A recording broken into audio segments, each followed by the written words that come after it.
وأشهد أن محمدا عبده ورسوله لا نبي بعده. اللهم صل وسلم على هذا النبي الكريم نبينا محمد وعلى آله وأصحابه أجمعين. أما بعد فيا عباد الله أوصيكم وإياي بتقوى الله فقد فاز المتقون. يا أيها الذين آمنوا اتقوا الله حق تقاته ولا تموتن إلا وأنتم مسلمون. وقال الله سبحانه وتعالى في كتاب الكريم أعوذ بالله من الشيطان الرجيم واعلموا أن فيكم رسول الله لو يطيعكم في كثير من الأمر لعنتم ولكن الله حبب إليكم الإيمان وزينه في قلوبهم وكره إليكم الكفر والفسوق والعصيان أولئك هم الراشدون فضلا من الله ونعمة والله عليم حكيم. Sadaqallahul Azim. Sidang jemaah yang berbahagia, pertama-tama marilah kita senantiasa bersyukur kehadirat Allah Subhanahu wa taala yang telah memberikan begitu banyak rahmat dan nikmatnya kepada kita bersama. Salawat dan salam kita sampaikan kepada junjungan kita Nabi besar Muhammad sallallahu alaihi wasallam, kepada para keluarga, sahabat-sahabat beliau serta siapa saja yang mengikuti sunnahnya sampai yaumil akhir nanti. Hukum Islam itu bersumber dari Al-Quran dan As-Sunnah. Tatkala Rasulullah SAW mengutus Mu'adz bin Jabal ke Yaman, salah satu tugas Mu'adz itu adalah menetapkan hukum. Oleh karena itu Rasulullah SAW bertanya kepada Mu'adz, "Ya Mu'adz, bima tahkum?" Wahai Mu'adz, berdasarkan apa engkau menetapkan hukum?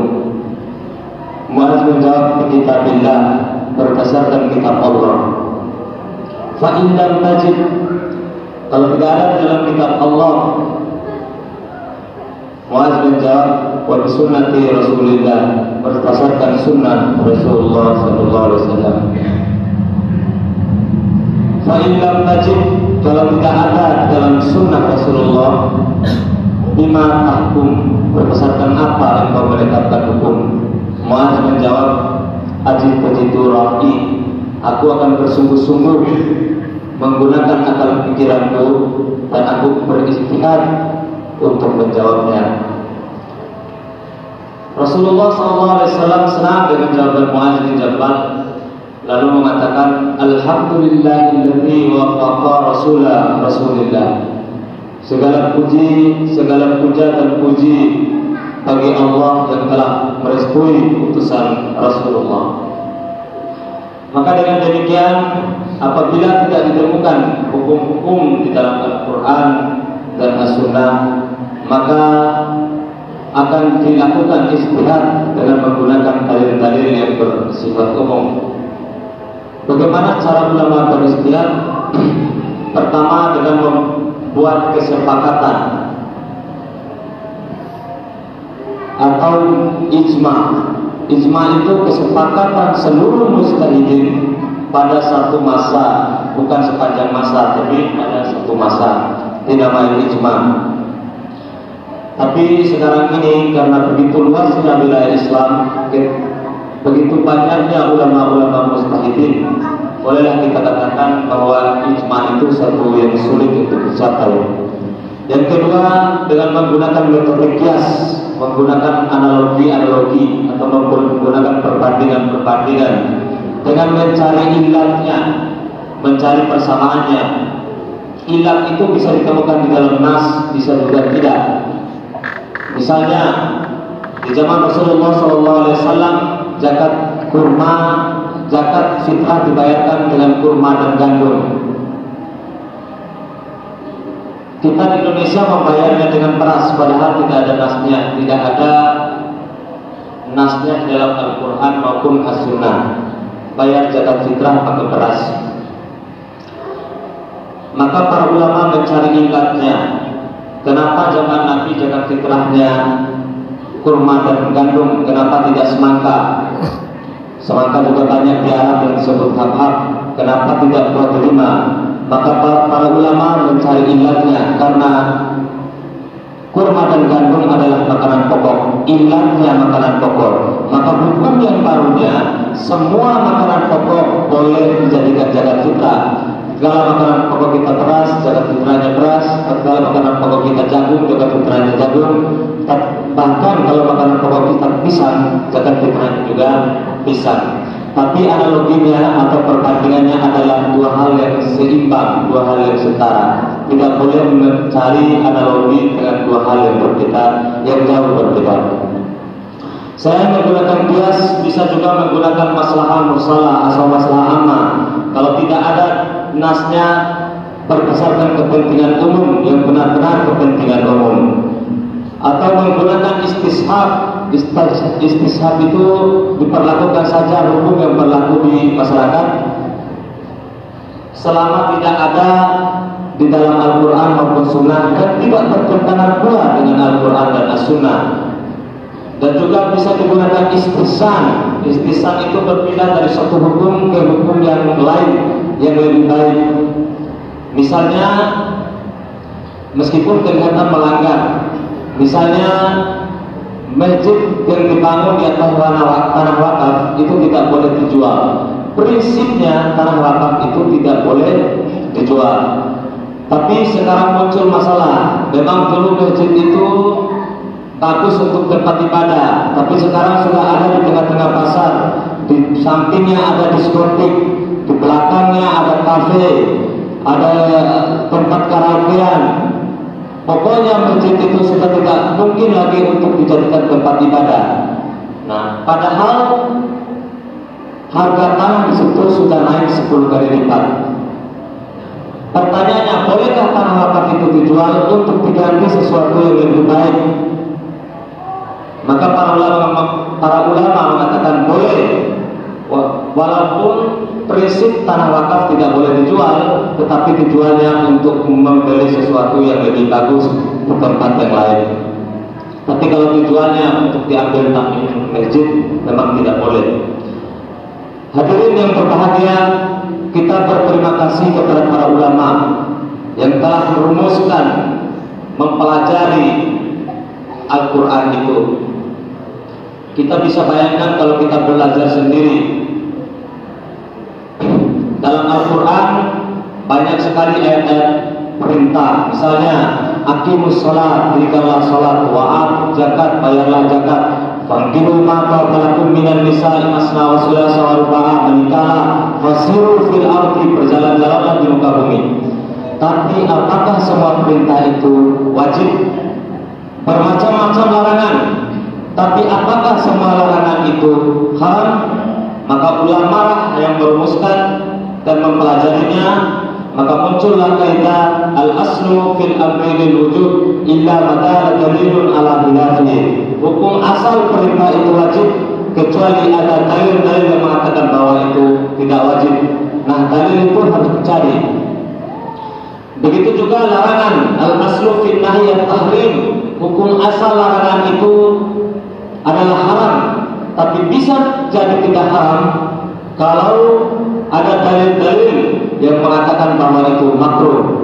Maka sehingga dengan mempelajari ayat hukum di dalam Al-Quran, maka dirumuskanlah oleh para ulama, para fuqaha, ada hukum wajib, ada hukum sunnah, ada hukum haram, ada hukum makruh, dan ada hukum mubah. Kita bisa bayangkan kalau kita melakukan sendiri-sendiri, alangkah sulitnya untuk merumuskan itu. Yang bisa merumuskannya adalah mustahid mutlak. Yang bisa merumuskan sendiri, membuat usul fikihnya sendiri, itu dinamakan mustahid mutlak. Mustahid mutlak itu adalah contohnya Imam Abu Hanifah adalah mustahid mutlak, Imam Syafi'i adalah mustahid mutlak, Imam Ahmad adalah mustahid mutlak, Imam Malik adalah mustahid mutlak. Mereka yang merumuskan dan mempelajari sendiri dan merumuskan usul fikihnya sendiri lalu menerapkannya.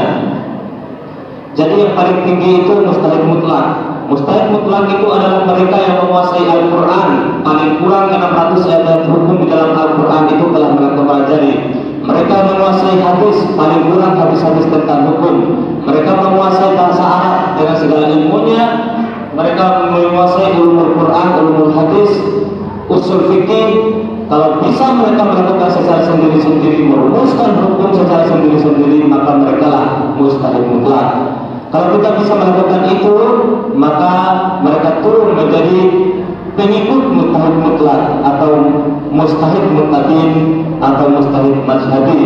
Orang-orang yang mengikuti metodologi Imam Syafi'i disebut sebagai mustahid mazhab Syafi'i, dan mereka sering disebut as-Syafi'iyah. Orang-orang yang mengikuti metodologi Imam Ahmad disebut imam mazhab Hambali atau Al-Hanabilah, dan begitu yang seterusnya. Zaman kita sekarang ini sudah sulit untuk menemukan mustahil mutlak. Mungkin kalau dikatakan mustahil, paling tidak sedikit mustahil untuk menemukan bahwa ada orang dengan kapasitas mustahil mutlak. Tapi mungkin masih ada ulama-ulama yang bersifat mutabin. Tapi yang paling banyak dilakukan oleh orang sekarang adalah beristihad secara jam'i, istihad secara sama-sama. Seperti misalnya banyak sekali program-program ekonomi zaman sekarang ini. Orang-orang yang kuliah di fakultas syariah tidak memahami ekonomi. Begitu juga ahli-ahli ekonomi tidak memahami masalah-masalah syariah. Padahal fatwa-fatwa dikeluarkan tentang masalah ekonomi. Maka kerjasama antara ahli ekonomi dan ahli syariah inilah yang akhirnya melahirkan fatwa-fatwa, mengeluarkan fatwa-fatwa tentang program ekonomi. Oleh sebab itu, yang paling mungkin di zaman kita ini adalah istihad jama'i, istihad secara bersama-sama. Misalnya Muhammadiyah melalui majelis takjilnya, NU melalui majelis Rasul Masyairnya, dan Majelis Ulama Indonesia melalui komisi fatwanya. Dan dalam masalah-masalah istihad ini tidak menutup kemungkinan terjadi perbedaan pendapat. Kalau Al-Quran memang tidak ada perbedaan pendapat bahwa ini Al-Quran, tetapi bisa terjadi perbedaan pendapat dalam memahami ayat-ayat yang tidak muhkamat, ayat-ayat yang mutasyabihat. Misalnya saja salah satu contoh, ya la yamassuhu illal mutahharun. Al-Quran itu tidak disentuh kecuali oleh orang suci. Sebagian ulama mengatakan tidak, al-mutahharun itu adalah suci dari hadas besar. Sebagian ulama lain mengatakan tidak hanya suci dari hadas besar, tetapi juga suci dari hadas kecil. Jadi kalau yang mengatakan suci dari hadas besar, maka orang yang wanita haid tidak boleh menyentuh Al-Quran, tidak boleh membaca Al-Quran. Yang mengatakan suci dari hadas kecil, orang yang tidak wudhu pun tidak boleh menyentuh Al-Quran. Tetapi ulama lain mengatakan tidak, la yamassuhu illal mutahharun. Al-mutahharun yang dimaksud adalah para malaikat. Karena konteksnya Al-Quran yang belum diturunkan di bumi dan masih berada di Lauhul Mahfuz. Karena pada saat itu, menurut para ulama, Al-Mutahharun yang menjaga Al-Quran di Lauhul Mahfuz, sehingga tidak bisa dicuri oleh jin, oleh setan, oleh iblis. Sehingga oleh karena itu kita bisa melihat bahwa satu ayat orang bisa berbeda pendapat. Begitu juga dengan sunnah. Sunnah bisa lebih besar lagi masalahnya. Perbedaan pertama untuk membuktikan bahwa ini sunnah, perbedaan kedua untuk memahaminya. Jangankan kita di zaman sekarang ini, zaman Rasulullah masih hidup pun bisa terjadi perbedaan pendapat. Contohnya saja, tatkala selesai perang Ahzab, sekutu yang mengepung Madinah kembali lagi setelah mengepungnya. Rasulullah kembali ke kota Madinah dari kandang. Tatkala masuk ke rumahnya, datanglah Jibril mengatakan, kalau engkau sudah menggantungkan pedang, aku belum, kata Jibril. Ada apa? Tanya Rasulullah.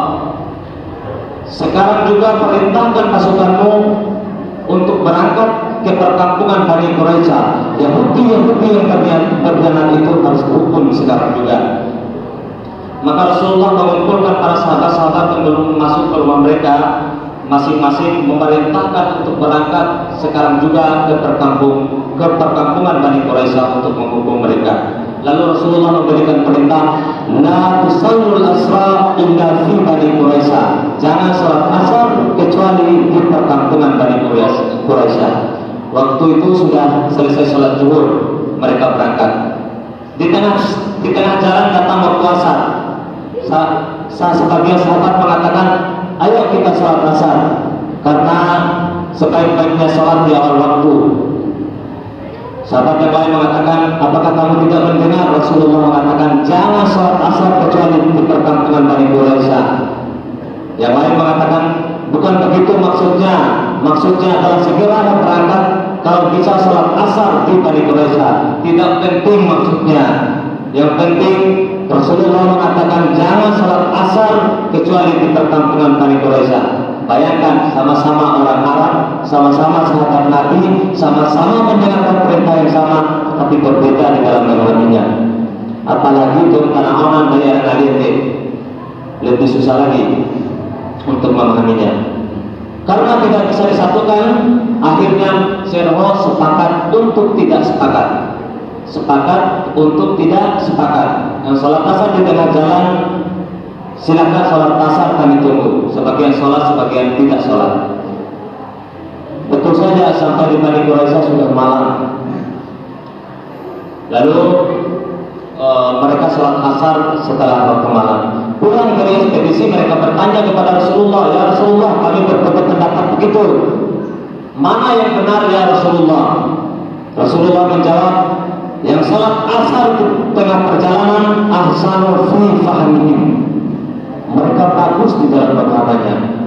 Jadi memang Rasulullah tidak memerintahkan harus sholat asar di Bani Quraisyah, tapi memerintahkan segera berangkat kalau bisa asar sudah sampai di Bani Quraisyah. Itu dipahami. Yang sholat asar di tengah perjalanan dipuji oleh Rasulullah ahsanu fi fahmihim. Yang sholat asar di Bani Quraisyah sudah mulai takut, oh salah nih katanya. Nah kemudian mereka senang setelah Rasulullah mengatakan yang sholat asar di Bani Quraisyah ahsanu fi ta'atihim, mereka patuh dalam ketaatannya. Jadi dua-duanya dipuji oleh Rasulullah. Rasulullah tidak menyalahkan salah satu di antara keduanya, tetapi dipuji semuanya.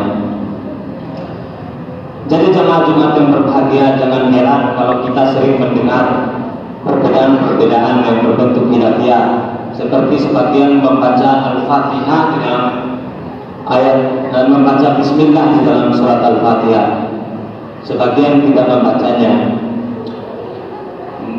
Berdasarkan hadis riwayat Anas bin Malik bahwa ketika ia sedang melakukan sholat di belakang Rasulullah, belakang Abu Bakar, belakang Umar, belakang Utsman, dia tidak pernah mendengar Rasulullah dan sahabat-sahabatnya itu membaca Bismillah ketika memulai membaca surat Al-Fatihah. Begitu juga para ulama-ulama mazhab, 4 mazhab itu tidak ada satupun yang mewajibkan membaca Bismillah di dalam surat Al-Fatihah. Tidak ada satupun yang mewajibkannya, kecuali riwayat Abu Hurairah yang mengatakan bahwa Rasulullah, kata Abu Hurairah, pernah bersabda, kalau kau membaca Fatihah maka bacalah Bismillah, karena Bismillah itu suatu ayat di dalam Al-Fatihah. Hanya Abu Hurairah sendiri yang kelihatannya mewajibkan membaca Bismillah di dalam surat Al-Fatihah. Semua sahabat, kemudian semua mazhab tidak ada satupun yang mewajibkannya, semua mensunahkan. Hadirin yang berbahagia, yang penting kita itu mengimani Al-Quran sepenuhnya, sejumlah 6.236 ayat. Jadi maka tegaskan Al-Quran itu tidak benar 6.666 ayat itu hanya khayalan orang Indonesia. Tidak ada Al-Quran dengan jumlah demikian.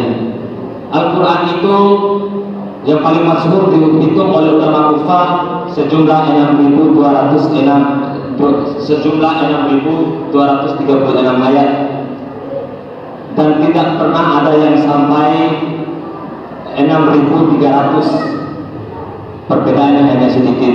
Kenapa Al-Quran bisa berbeda? karena Al-Quran itu disusun setelah Rasulullah SAW wafat. Dan terakhir sekali adalah masalah arah kiblat. Hukum salat menghadap arah kiblat itu adalah wajib. Dasarnya Al-Quran, fawalli wajhaka syatral masjidil haram, di mana saja kamu berada, palingkan wajahmu ke Masjidil Haram. Kemudian Al-Baqarah 149 mengatakan wa min haitsu kharaja fawalli wajhaka syatral masjidil haram. Jadi dua ayat yang menegaskan palingkanlah wajahmu ke Masjidil Haram. Ya. Wa innahu lahaqqun min rabbik. Itulah ketentuan yang benar dari Tuhanmu. Tidak ada ketentuan lain selain itu. Kalau waras kompehe bahwa dari ini kalau di itu memiliki mazhab sendiri, dalil sendiri, tidak ada di dalam Al-Quran dan As-Sunnah. Jadi kalinya benar bahwa arah palingkan wajahmu ke Masjidil Haram. Pertanyaannya, bagaimana kalau sholat tidak menghadap arah kiblat? Jumhur ulama bersepakat bahwa sholat tanpa menghadap Masjidil Haram atau Baitullah minimal menghadap Mekah, maka sholatnya tidak sah. Para ulama-ulama, semua ulama-ulama mazhab bersepakat bahwa sholat tanpa arah kiblat yang jelas itu tidak sah. Tapi apakah kalau misalnya yang dilakukan sebelum kita menghadap arah kiblat, apakah itu salah? Tidak. Itu kekeliruan, dan kekeliruan itu bisa diperbaiki. Pertanyaannya sekarang, di manakah posisi kita sekarang ini? Masjid Al-Manar misalnya, posisinya dengan Ka'bah ngali ke dengan garis khatulistiwa sekitar 6 derajat, bujur lintang selatan, berarti beror dari khatulistiwa. Sementara Mekah itu sekitar 22 derajat lingkar selatan, benar? Nah, kotak perkara 22 derajat. Pertanyaannya sekarang, kalau mazhabnya kita tadi, apakah itu mengarah ke arah kita atau tidak? Nah, sebagian orang enggan untuk merubah arah kiblat itu, tetapi mereka tidak memahami ayat-ayatnya. Betapa penting arah kiblat itu, betapa pentingnya arah kiblat bagi sahnya sholat kita. Nah, setelah dipelajari juga Masjid Al-Manar ini oleh Departemen Agama mengatakan bahwa arah kiblatnya sekitar 298 derajat bujur barat. Artinya perbedaan kita dengan Ka'bah sekarang sekitar 27 derajat. Oh, tentu perbedaan dari mau arah kiblat lagi arah kiblat Ka'bah. Jadi masjid-masjid yang sudah lama di kota-kota besar, kalau nonton seperti nggak diungkap. Tapi kalau mereka tidak punya uang, mereka mendirikan sejadahnya. Dan Al-Manar sering memang dikatakan masjid mawi sejadah, padahal orang sedang memperbaiki arah kiblat yang sebenarnya. Tidak lagi dicatat arah kiblat itu adalah dalilnya Al-Quran, dalilnya hadis Rasulullah. Tidak ada perbedaan pendapat ulama sedikit pun bahwa arah kiblat kita ke Masjidil Haram. Sementara arah kiblat lagi mengarah ke Afrika Selatan, di salah satu negara di Afrika Selatan, negara Tanzania namanya. Pertanyaannya, apakah arah kiblat kita ke Afrika Selatan atau ke Mekah atau ke Masjidil Haram? Maka Al-Quran mengatakan arah kiblatmu adalah Masjidil Haram. Jemaah-jemaah yang berbahagia, ayat yang maka bacakan pada awal tadi itu mengingatkan kita, wa'lamu anna fikum Rasulullah, bahwa di tengah-tengah kamu ada Rasulullah. Kalau dibalas fisikna warisan berupa Al-Quran dan As-Sunnah. Lau yuti'ukum fi katsirin minal amri. Kalau Rasulullah mengikuti kalian, maka kalian pasti akan celaka. Walakin Allah habbaba ilaikumul iman. Tetapi Allah telah menetapkan kamu mencintai keimanan. Wa zayyanahu fi qulubihim, dan keimanan itu menjadi indah di hatimu. Wa karaha ilaikumul kufra wal fusuq wal isyan, dan dengan keimanan itu engkau membenci kekufuran dan kefasikan dan kedurhakaan. Ulaika humur rasyidun, mereka adalah orang yang mengikuti jalan yang lurus. Barakallahu li wa lakum fil Qur'anil azim wa nafa'ani wa iyyakum bima fihi min ayati wa dzikril hakim wa taqabbal minni wa minkum tilawatahu innahu huwal ghafurur rahim.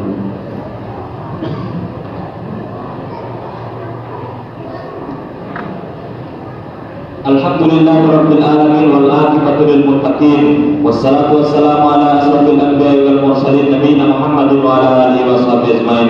Asyhadu an la ilaha illallah al-malikul haqqul mubin wa asyhadu anna Muhammadar rasulullah shadiqul wa'dil amin. Amma ba'du fa ya ibadallah usikum wa iyaya bittaqwallah faqad fazal muttaqun ya ayyuhalladzina amanu taqullaha haqqa tuqatih wa la tamutunna illa wa antum muslimun. Sidang jemaah yang berbahagia, marilah kita meningkatkan ketakwaan kita kepada Allah Subhanahu wa taala dan mengerjakan segala perintah-perintahnya, menjauhi larangannya, mengikuti petunjuk-petunjuknya. Semoga Allah memberikan kepada kita hajana di dunia ini dan hajana di akhirat nanti. Semoga Allah menjauhkan kita dari azab api neraka. Innallaha wa malaikatahu yusholluna 'alan nabi ya ayyuhalladzina amanu shallu 'alaihi wa sallimu taslima. Allahumma shalli ala Muhammad wa ala Muhammad kama shallaita ala Ibrahim wa ala Ibrahim wa barik ala Muhammad wa ala Muhammad kama barakta ala Ibrahim wa ala Ibrahim fil alamin innaka Hamidum Majid. Allahumma lakal hamdu kulluhu wa lakal syukru kulluhu wa ilaika turja'ul amru kulluhu alaniyatu wa sirru wa alun anta antumat wa alun anta antumat wa anta ala kulli syai'in qadir.